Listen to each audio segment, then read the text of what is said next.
आवत देखे सासू दुई रे बलकवा होना। सासू एक सांवर एक गोरका होना। गोरकात हवे सासू माई क बेटउआ होना। सासू सांवर ननद जी के भैया होना। देहु न मोरी सासू भैया घर में टउआ होना। सासू भैया के घर दतुअनिया होना।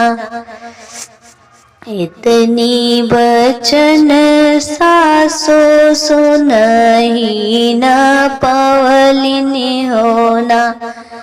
बहुवर पोई दे तुम पुनी करोटिया होना।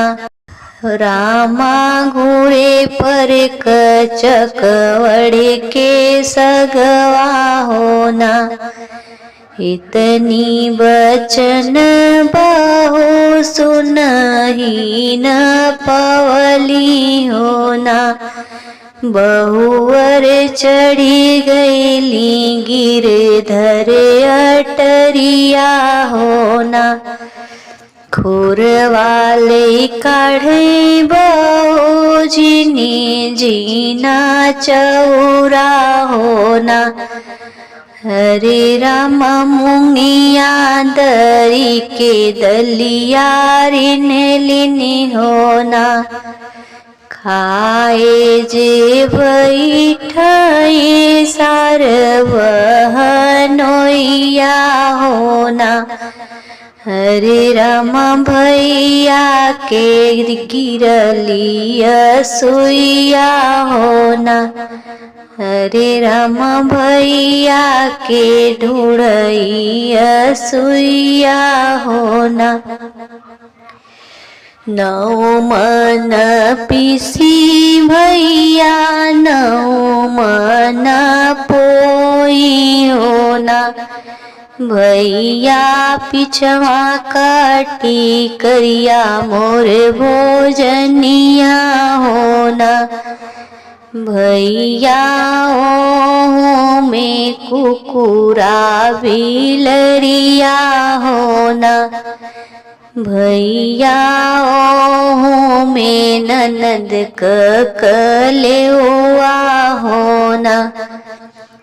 जैसई चरे बहिनी बन के कोयलिया होना।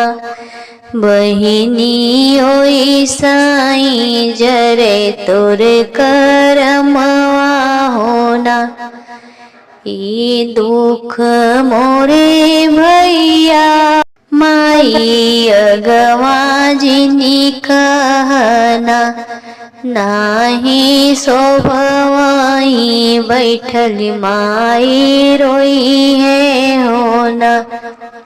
ई दुख मोरे भैया चाची अगवा जिनी कहना। नाही शोभवाई बैठल चाची रोई है होना। ई दुख मोरे भैया भौजी अगवा जिनी कहना। नाही माई के मरी है मेहनवा होना। ई दुख मोरे भैया बहनी अगवा जिनी कहना। नाही मोरे सुन के ससुरे न जई है होना। ई दुख मोरे भैया चाचा अगवा कही दिहना। भैया जिने चाचा खोजे बर बियवा होना। भैया जिने चचा खोजे घर दुअरवा होना।